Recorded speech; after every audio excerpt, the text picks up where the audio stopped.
Makam leluhur tertinggi di pemakaman Mashita sebenarnya ada banyak orang dengan nama keluarga yang berbeda, yang tampaknya tidak begitu mencolok. Tokia dan Avril naik ke mobil, tetapi Bensu ragu-ragu untuk naik. Bensu berkata dengan gugup, "Reka, kenapa kamu tidak pulang dulu? Jenderal Perang Gok telah menjelaskan bahwa kita di sini untuk mengawasi mereka. Jika kita pergi, mereka tidak akan terus berlutut dan berkorban. Apa yang akan kita lakukan jika Jenderal Perang Gok menyalahkan kita?" Reka meyakinkan, "Ayah, jangan khawatir, Jenderal Perang Gok secara pribadi yang memerintahkan mereka untuk berlutut.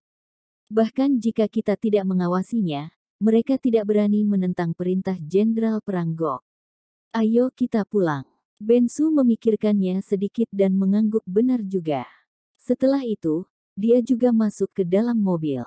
Di dalam mobil, Tokia tiba-tiba menghela nafas. Nenek telah mendedikasikan masa mudanya untuk kakek, berbagi suka dan duka selama bertahun-tahun dan melahirkan seorang putra untuknya, bahkan dia tidak mendapatkan pujian meskipun sudah bekerja keras. Mengapa kakek begitu keras dan tidak berperasaan kepada nenek? Bertahun-tahun hidup bersama, tetapi dia tidak memiliki perasaan sama sekali. Reka, kamu tidak akan memperlakukanku seperti kakek memperlakukan nenek di masa depan kan? Reka menarik napas dalam-dalam dan berkata, "Tokia, menjauhlah dariku dan tutupi wajahmu, kalau tidak aku bisa membuatmu penuh darah." Keluarga Tokia bingung dengan jawaban tidak masuk akal dari Reka. "Tokia, apa maksudmu?" Reka berkata dengan marah, "Mengapa membandingkanku dengan kakekmu?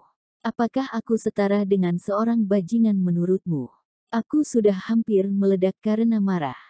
"Tokia, Avril dan Bensu," Tokia berkata dengan marah, "aku hanya bertanya sesuatu yang masuk akal, bisakah kamu jawab lebih serius?" Reka mengangguk dan berkata dengan sungguh-sungguh, "Tokia, ayo kita ambil akta nikah besok." Kisah cinta keduanya memang agak berliku-liku, awalnya pihak keluarga tidak setuju mereka menikah. Belakangan, setelah keluarga setuju, Tokia sibuk membangun grup Tomota, sehingga hingga saat ini keduanya belum sempat mengambil akta nikah.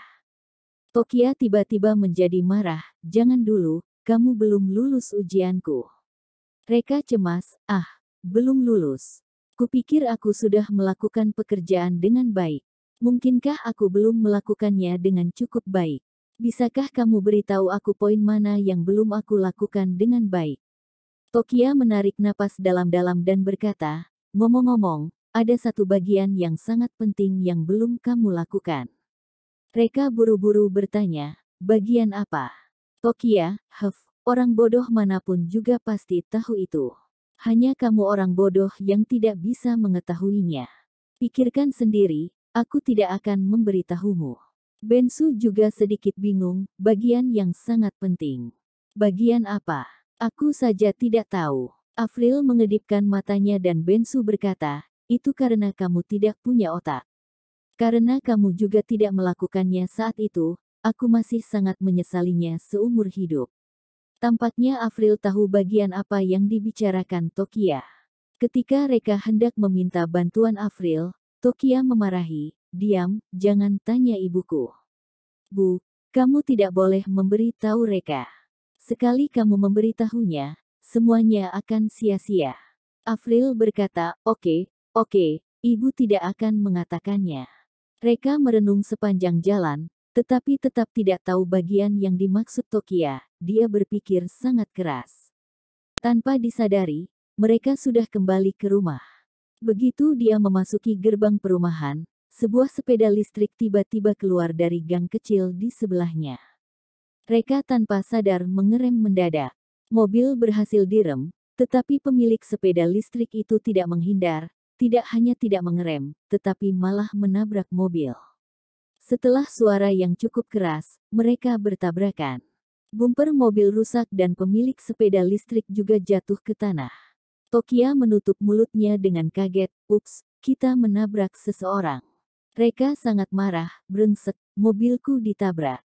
Tokia menatap Reka, "Kenapa kamu masih memikirkan mobilmu? Pergi dan lihat apakah dia terluka." Reka tersenyum pahit tanpa daya. Mobil ini telah bersamanya selama lebih dari 10 tahun. Bagaimana mungkin ada orang yang tahu berapa banyak beban yang ada dalam hatinya saat ini? Semua orang sibuk turun. Pemilik sepeda listrik tergeletak di tanah dan memaki, "Bagaimana caramu menyetir? Tidak punya mata ya? Sebelum ganti rugi 200 juta, kamu tidak boleh pergi." Mendengar suara ini, keluarga Tokia tercengang. Suara ini sepertinya Astina. Dari kata-katanya barusan, terdengar ingin memeras seseorang. Tokia buru-buru datang untuk melihat dan ternyata itu memang Astina. Dia buru-buru berkata, "Astina, apakah kamu baik-baik saja? Jika kamu terluka, kami akan menanggung semua biaya pengobatanmu." Mendengar suara Tokia, Astina gemetar dan buru-buru mendongak. Setelah memastikan bahwa itu adalah keluarga Tokia, Astina tiba-tiba serasa ingin mati. Ini sangat memalukan, benar-benar memalukan, dia benar-benar bertemu saingan hidupnya. Mereka pasti tertawa bahagia melihat betapa menyedihkannya dia sekarang. Selama ini, kehidupan Astina dapat dikatakan sangat mengerikan. Adiknya ditangkap dan membuat keluarganya tidak seperti sebuah keluarga lagi. Elbunya membakar dupa dan berdoa seperti kesetanan setiap hari dan bahkan memaksa Astina masuk penjara menggantikan Vitrus. Demi menyelamatkan adiknya, Astina tidak berniat bekerja. Sekarang dia tidak memiliki sumber penghasilan di rumah dan kesulitan untuk makan sehari 3 kali.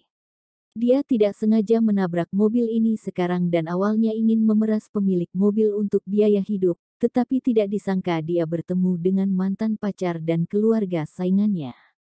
Melihat keluarga Tokia sekarang, mereka semua penuh dengan barang mewah.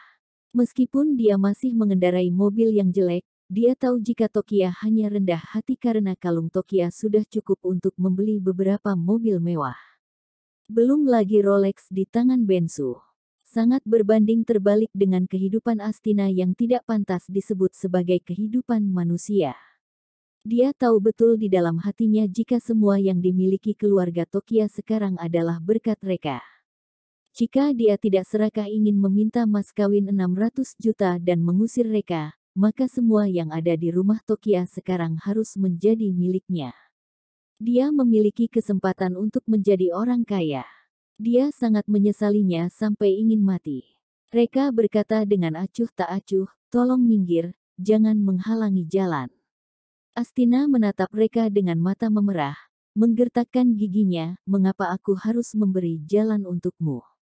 Kamu menabrakku, kamu harus bertanggung jawab." Reka berkata, "Kami sudah benar berada di jalan utama, kamu sedang berada di jalan samping. Undang-undang menetapkan bahwa jalan samping harus memberi jalan ke jalan utama.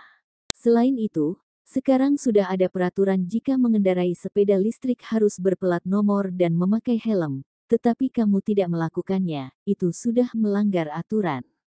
Astina tercengang dan tidak bisa membantahnya lagi. Tokia tidak tahan lagi. Astina sudah cukup menderita sekarang, tidak boleh diperlakukan seperti itu. Bagaimanapun, mereka berdua sudah bersahabat selama hampir 10 tahun. Tokia berkata, "Reka, kamu tidak perlu bicara lagi. Ini adalah tanggung jawab kita. Astina, ini 200 juta terimalah." Tokia menyerahkan kartu bank. Melihat kartu bank, air mata Astina tidak bisa dikendalikan lagi. 200 juta, 200 juta bagi Astina adalah uang yang bisa menyelamatkan hidupnya. Tapi Tokia memberikannya tanpa banyak berpikir, tidak merasa sayang sama sekali, uang segitu tidak berarti apa-apa untuknya. Perbedaan besar ini membuat Astina merasa hancur. Sebelumnya, Tokia lebih miskin daripadanya dan bahkan harus mengandalkan diri sendiri untuk mengembangkan pabrik bajanya. Tapi sekarang, dia lebih kaya darinya. Dia tidak mau menerima kenyataan kejam ini. Tokia menaruh kartu bank ke tangan Astina. "Astina, kamu bisa ambil uang ini untuk membantu keluargamu." Kata-kata, membantu keluarga, sangat mengganggu Astina. Dia berteriak, "Pergi. Apakah kamu bersimpati dan mengasihaniku? Aku tidak membutuhkan sedekahmu. Tokia, kamu lebih miskin dariku dulu, sekarang kamu bersikap lebih hebat dariku. Cepat atau lambat, Aku akan berada di atasmu, tunggulah. Dia mematahkan kartu bank dengan marah, melemparkannya ke tanah, naik sepeda istriknya dan pergi. Tokia memanggilnya tapi Astina tidak menoleh ke belakang, karena takut air mata yang menetes akan mengungkapkan kepengecutannya.